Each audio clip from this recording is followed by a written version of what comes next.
Assalamualaikum warahmatullahi wabarakatuh. Pertemuan hari ini adalah pertemuan ketiga, mana eh, mata kuliah kita adalah statistika dasar. Dan hari ini kita akan membahas tentang bentuk-bentuk sajian data.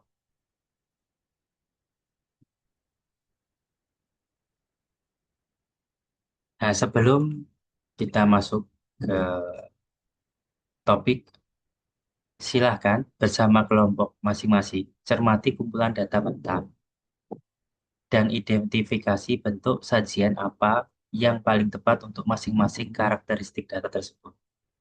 Nah, data mentah ini boleh Anda dapat dari manapun, dari internet, dari buku, dari berita, dan lain sebagainya. Kumpulkan dan diidentifikasi bersama kelompok masing-masing. Baik, kita akan masuk ke dalam materi yaitu bentuk sajian data. Sajian data adalah seni visualisasi informasi dalam statistika dasar.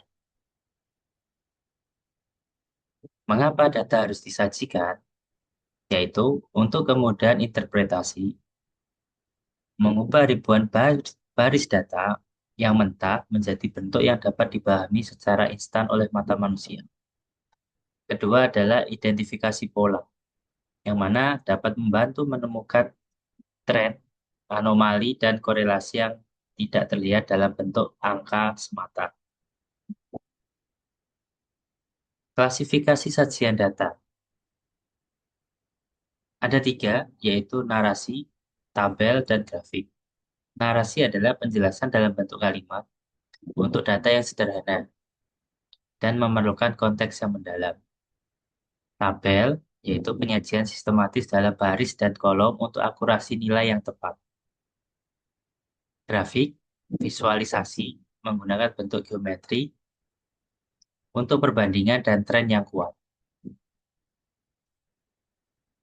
Struktur tabel statistik. Satu adalah judul tabel, yaitu harus jelas, singkat, dan menjawab. Menjawab apa? Ya, apa, kemudian di mana, kapan, ya itu harus jelas. Kedua, yaitu judul kolom, yaitu keterangan untuk data di bawahnya. Kemudian tiga adalah tubuh tabel, yaitu tempat data numerik berada. Jadi tabel itu harus ada isinya. Kemudian adalah empat, sumber, menjamin validitas data yang disajikan. Jadi sumber data itu harus ada, yaitu untuk memvalidasi data kita ini dapat dipertanggungjawabkan. Ini adalah tabel distribusi frekuensi. Ya, di sini adalah contoh tabel, bisa dilihat bentuknya adalah tabel. Jadi ada kolom-kolom yang harus diisi sesuai dengan klasifikasi. Kemudian ada data untuk perbandingan antar kelompok, yaitu diagram batang. Di sini ada contoh data menunjukkan jumlah peminat fakultas per tahun akademik, yaitu ada Fakultas Sastra, Sains, Ekonomi, dan Teknik.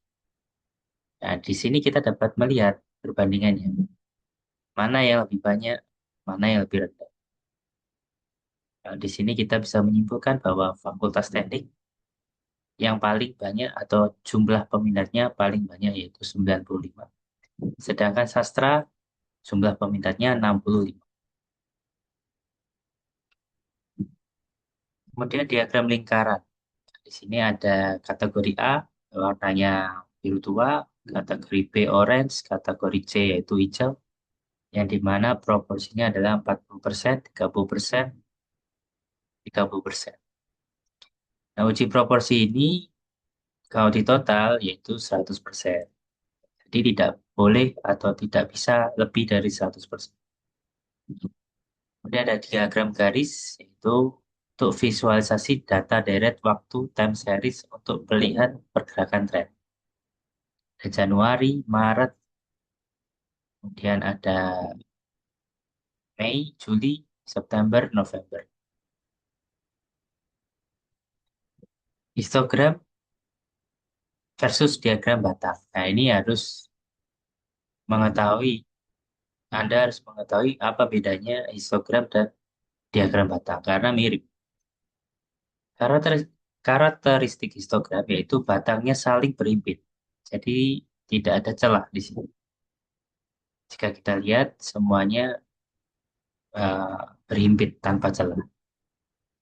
Tapi diagram batang dia akan ada celahnya untuk jarak.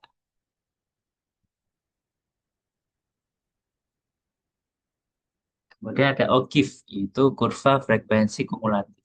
Nah, di sini adalah kumulatif, bukan frekuensi antar data, tapi kumulatif yaitu jumlahan. Nah, di sini dapat berguna untuk menentukan nilai median, kuartil, dan persentil secara grafis dari sekumpulan data kelompok. Tips memilih bentuk sajian. Nah, ketika data Anda atau tujuan Anda yaitu perbandingan, gunakanlah diagram batang untuk membandingkan besaran antar kategori. Apabila tujuan Anda yaitu proporsi, itu gunakan diagram lingkaran untuk melihat kontribusi tiap bagian terhadap totalnya. Kemudian evolusi, gunakan diagram garis untuk melihat perubahan data terhadap waktu. Yang keempat, apabila tujuannya untuk distribusi, melihat distribusi, gunakan histogram untuk data numerik dengan jumlah yang besar. Baik, tugas Anda yaitu tuliskan hasil analisis kelompok Anda mengenai pemilihan grafik pada lembar kerja mahasiswa yang telah diunggah di sistem e-learning. Tugas dikumpulkan minggu depan sesuai waktu yang ada pada sistem e-learning. Baik, sekian video pembelajaran hari ini. Saya sampaikan terima kasih. Wassalamualaikum warahmatullahi wabarakatuh.